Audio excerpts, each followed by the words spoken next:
Во екот на туристичката сезона сакаме пораката до граѓаните да биде едноставна.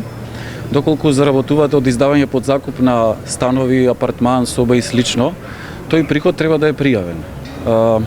Не е битно дали гостите ви доаѓаат директно или преку некоја од интернет платформите како што се Booking, Kayak и слично.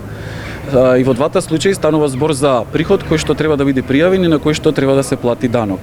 Живееме во дигитално време и прашањето не е дали приходите се видливи, туку дали истите се пријавени и на истото е платен данок. Да земеме еден едноставен пример. Доколку за 7-дневен престој сте наплатиле 15.000 денари, за опремен апартман законот предвидува нормирани трошоци од 15%. Тоа значи дека даночната основа ќе изнесува 12.750 денари, а данокот 1.275 денари. Тоа значи дека за заработен доход од издавање под закуп на опремен апартман на износ од 15.000 денари плаќате данок од 1.275 денари. Значи не станува збор за некоја комплицирана постапка, пријавувањето се прави електронски преку системот е-даночни услуги. Тоа значи дека доколку издавате имот за краткорочен престој, тогаш пријавувате до 10 во месецот за закуп кој што се случил претходниот месец.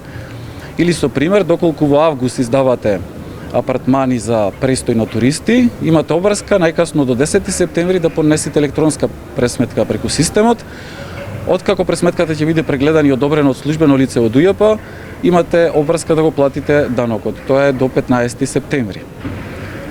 Пораката не е само да се плати данокот, туку да направиме туризмот да е фер за сите, и за оние кои што работат легално, и за оние кои што ги користат услугите, исто така и за државата. Така во овој контекст апелираме до граѓаните да пријавуваат неправилности доколку се сретнат во текот на нивното работење.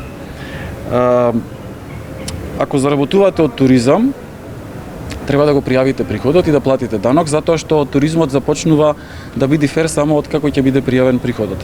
Доколку граѓаните имаат нејасноти во делот на постапката за пријавување и плаќање на данокот, информациите можат да ги најдат во секое време и во секаква можна форма, независно дали ќе се појават на шалтер во УЈП, дали ќе користат брошури кои што се достапни на веб страната, дали ќе читаат соопштенија од медиуми или пак ќе не заследат на социјалните мрежи, пораката ќе биде иста. Редовно и навремено да ги пријавуваат приходите и на тоа да платат данок.